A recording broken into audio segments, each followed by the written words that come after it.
It's been a minute since I came to you all with this, but I'm back because I just saw it. I've said before, them now, us later.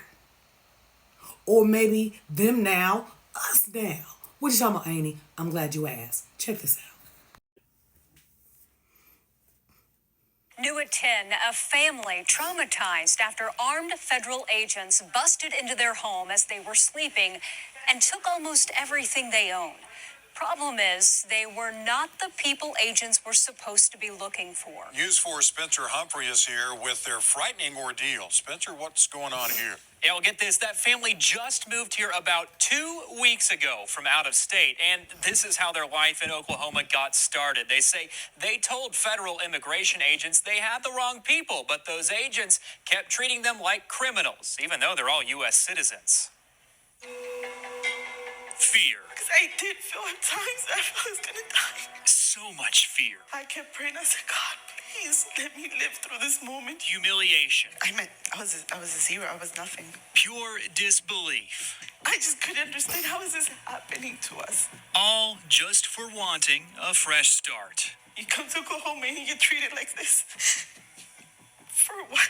This woman, who we're calling Marissa, and her 3 daughters came to Oklahoma from Maryland looking for a slower, more affordable pace of life. They rented this house in a nice, seemingly safe northwest Oklahoma City neighborhood. Her husband planned to join them this past weekend, but any semblance they had of comfort went out the window when 20 men armed to the teeth busted through it Thursday morning. I don't know who they were. They had guns. It was dark. All the lights were off. They were federal agents, Marissa says, with the U.S. Marshals, ICE, and the FBI. And I kept asking them, like, who are you? What are you doing here? What's happening? And they said, we have a warrant for the house. They ordered Marissa and her daughters outside into the rain before they could even get dressed. They wanted me to change in front of all of them, in between all of them. The thing is, the suspect names on that search warrant were not Marissa's or anyone in her family's. They were, however, names listed on mail still arriving at the house. Former residents, perhaps. We just moved here from Maryland. We're citizens. That's what I kept saying. We're citizens. She says they didn't care. We weren't criminals. Why were they treating us like criminals? We were here by ourselves and we didn't do anything. The agents ripped apart every square inch of the house, taking their phones, laptops, documents, and their life savings in cash as evidence. I have to feed my children. I'm gonna need gas money. I need to be able to get around. Like, how do you just leave me like this, like an abandoned dog? And when they left, they told her something. I know it was a little rough this morning. It was so denigrating. Like, you do all of this to a family, to women, your fellow citizens, and it was a little rough. You have literally traumatized me and my daughters for life. This family has virtually nothing. And I said, when are we gonna get our stuff back?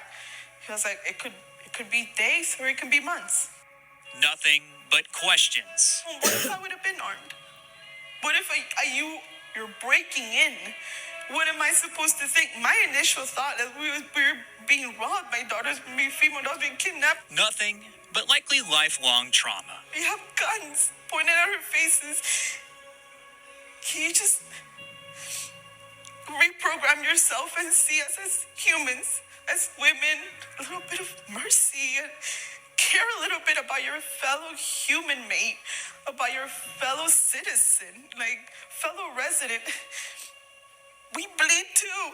We bleed just like anybody else bleeds. We were scared. You could see in our faces that we were terrified. And Marissa told us the agents wouldn't even leave her a business card. She says she has no idea who to contact to get her things back. We reached out to the FBI. They told us they were simply assisting on this case and that we'd need to contact Homeland Security. A spokesperson for Homeland Security told us they'll look into it and get back with us. Well, we checked back today and nobody responded.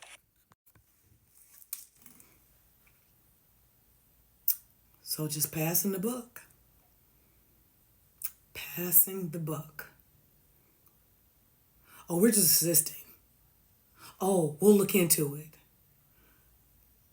Passing the buck. The people ain't got...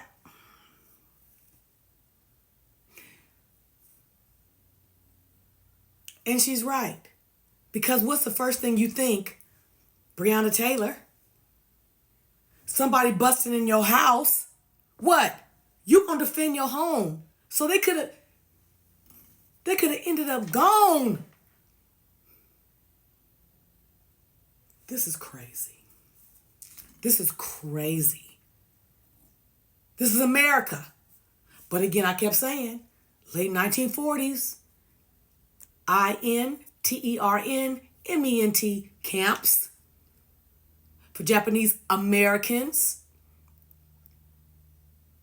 But everybody want to act like doing such a great job. Okay. Because it ain't hit you yet. It ain't affected you yet. But see, it doesn't have to affect me yet to realize, okay, this ain't it. You know, it's interesting because me and Mr. Randolph have been in this home for several years. I still get mail coming to this house from people who I guess who used to live here before we moved in. Still. I'm at home. If I'm at home by myself, you know, I protect my home. What's going on? This is... And the indifference that people have is just mind-boggling to me. Mind-boggling. These people, who's going to take care of the damage? Not just the emotional damage, but the house. Broke in windows. Who gonna fix that for them to even live there? To make it habitable for them? This is crazy. And if y'all ain't concerned, y'all dumb.